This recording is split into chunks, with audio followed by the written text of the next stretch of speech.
I don't remember what channel it was on, but there was a special that was on television about this state trooper, I think it was in Montana, who lost his life in a high-speed chase and was an organ donor, and he's touched over 50 lives with the organs.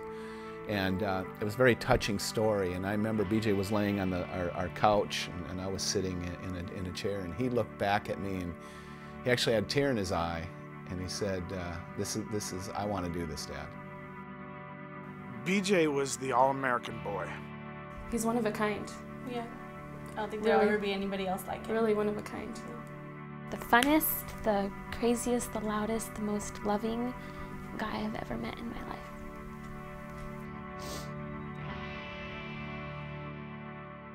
He had a huge heart, and he cared about everyone the same. He's just my best friend. By law, you will be asked if you want to register as an organ, eye, or tissue donor when you get your driver's license.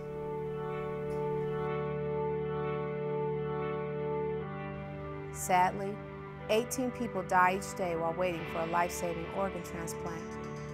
My son Giovanni wasn't even 18. He was 16 when he received the liver transplant on Christmas Day that saved his life. Giovanni was in the intensive care unit on life support with very few days to live. His time was running out. More than 100,000 people are currently waiting for a life-saving transplant in the United States. Anyone can be a donor. The heart, lungs, liver, kidney, pancreas, and small intestine are all organs that can be donated. Tissues that can be donated include the cornea from the eyes, bone, bone marrow, blood vessels, veins, nerves, heart valves, skin, tendons, and ligaments. The doctors who work to save your life are not the same doctors involved in the recovery and transplantation of organs. It is only after every attempt has been made to save your life and death has been declared that the donation process begins. Brain death is death of the brain, with a complete and irreversible loss of brain and brainstem function. Someone who is brain dead is not in a coma. A coma is completely different, where the person still has brain function and they are still alive. How do you say thank you? How do you say thank you to somebody who saved your baby's life? I wanted to meet them for such a long time. They had a beautiful daughter, and they lost her. But even in their grief, they were able to make a decision that affected others. I think that Lauren would be ecstatic that she could help somebody and give the gift of life. That's all she ever wanted to do, was make people happy, make people proud of her. Lauren would just be happy to know that she helped somebody else. That was her goal. That's all she ever wanted to do, was make people happy. And I think that she's helped a family in a way that nobody else probably could have. And it's powerful. As a mother for Lauren, and as a mother in general, knowing that you can give life to someone and not have that other person, that mother, go through the pain I went through, that's the greatest gift to me. What I was given was basically a second chance at life. One check on a piece of paper can save someone's life. It saved my brother's life. And if the parents of the young girl could approve that and help save my brother's life, then you can save my brother's life or someone like my brother in the future. One donor can save or enhance the lives of more than 50 people through organ, eye, and tissue donation. Neither gender or ethnicity influence the allocation of donated organs, eyes, or tissues. All age and medical history are factors. Anyone can register to be an organ, eye, and tissue donor. When a patient needs a transplant, his or her name is added to the National Transplant Waiting List. United Network for Organ Sharing, UNOS, is the organization in charge of the list and works with donation coordinators as organs become available for transplant. All costs related to donation are paid by the donation agency.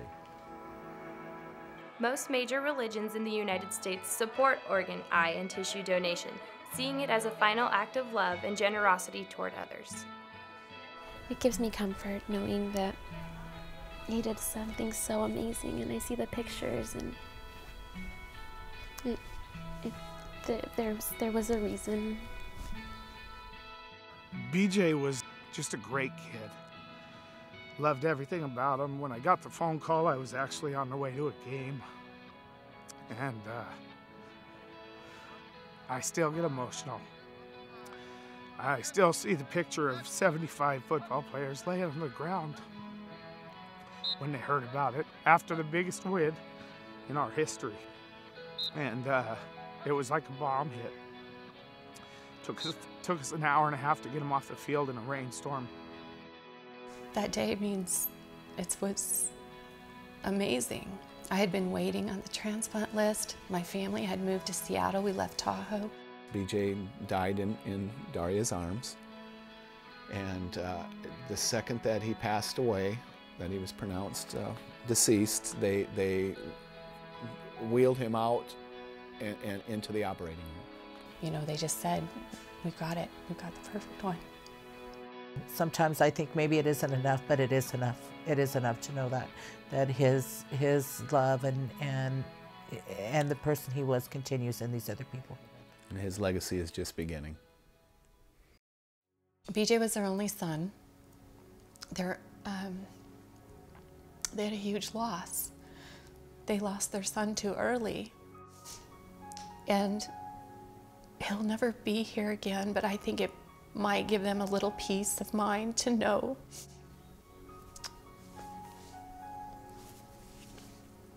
that they've saved my life just by simply saying okay when the doctors asked them if they would give the gift. You may want to wish that you could do something great one day, and you actually can. You could actually save lives.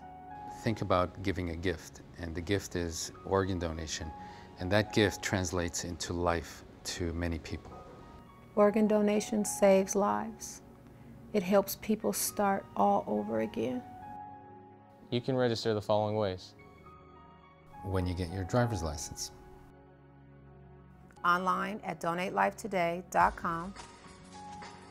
Or by calling 877-275-5269 to request a brochure.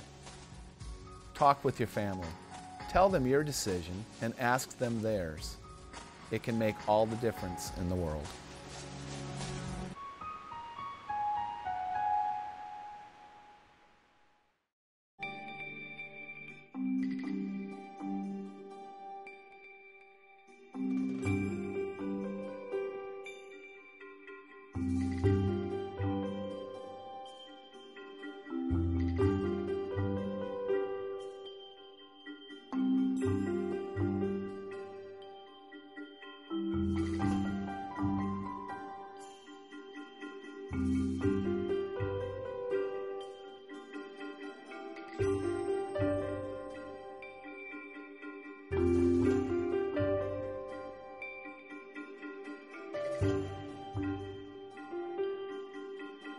Thank you.